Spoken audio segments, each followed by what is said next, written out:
Apa itu bid'ah?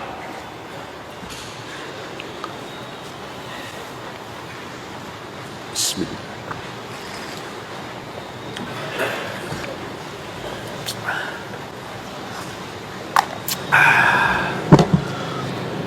Apa bid'ah? Bid'ah secara bahasa sesuatu yang tidak ada contoh sebelumnya. Itu secara lugah. Tidak ada contoh sebelumnya. Pengeras suara ini bid'ah bukan? Bid'ah tidak? Bid'ah lugatan.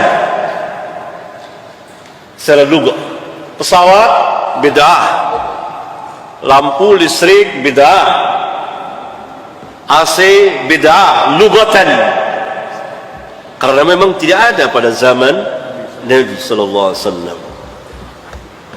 Istilahan, secara istilah syar'iyyah, bid'ah itu adalah sesuatu yang tentunya diadakan, yang baru dalam masalah din agama.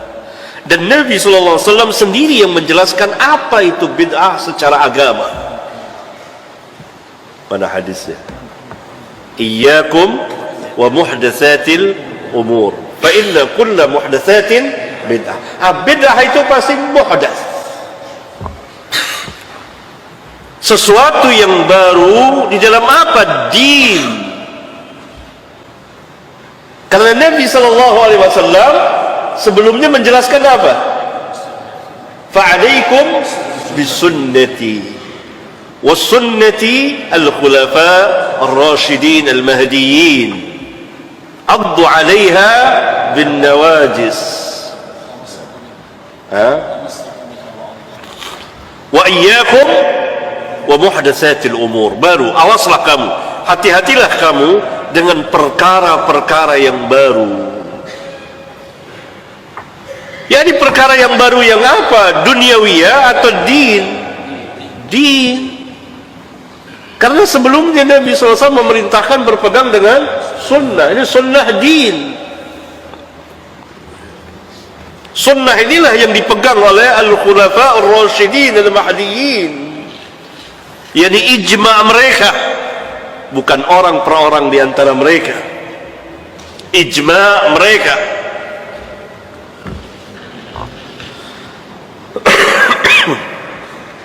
Ini din, agama. Maka ketika Nabi sallallahu alaihi wasallam bersabda, wa iyyakum wa muhdatsatil umur, tentu muhdats dalam din, maka sangat keliru sekali.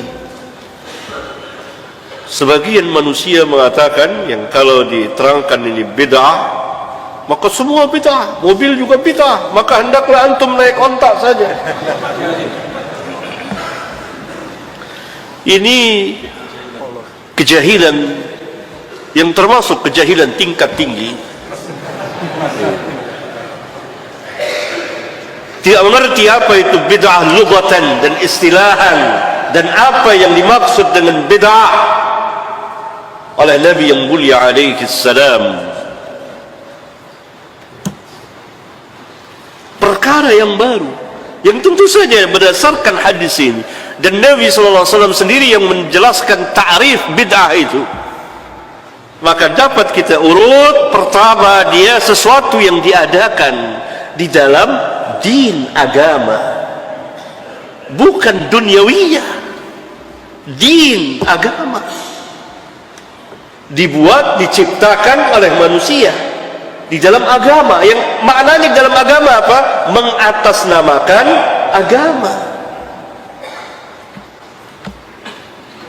Ya, dimasukkan ke dalam agama, mengatasnamakan din agama.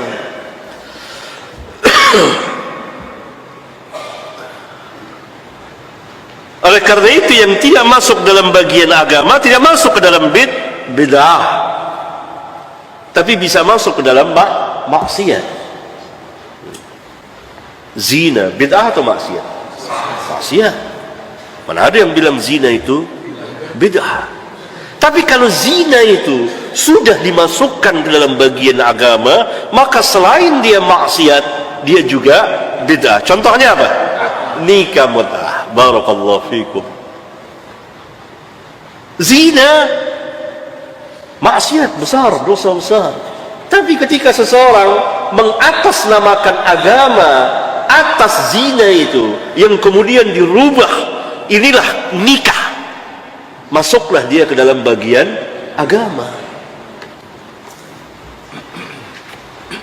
Musik, maksiat tidak?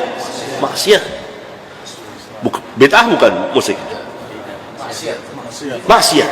Tapi kalau musik itu dijadikan untuk takarrub, mendekatkan diri kepada Allah, mengatasnamakan Islam, maka jadilah dia maksiat plus bid'ah. Paham kaidah itu? Lihat bid'ah itu, pengatasnamaan din, dimasukkan orang ke dalam agama, semuanya atas nama agama. Ini yang pertama. Yang kedua, tentu dia akan menyerupai agama. Yang ketiga, dalam rangka apa? Takarrub, mendekatkan diri kepada Allah. Yang keempat, mengharapkan pahala, dengan harapan mendapat pahala. Ini urutannya, tertibnya. Itulah bid'ah.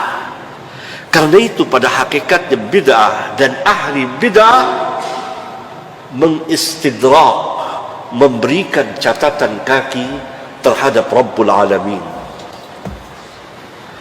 Rabbul Alamin mengatakan, al-yawma akmaltu lakum dinakum. Syari' Rasulullah SAW mengatakan bahwa beliau telah menjelaskan segala sesuatunya dan seterusnya. Lalu bid'ah dan ahlinya, ahli bid'ah ini memberikan catatan kaki. Ada ini yang belum sempurna, ada 1, 2, 3, 4, 5. Istidrak terhadap Rabbul Alamin. Karena itu alangkah besarnya bid'ah dan ahli bid'ah itu.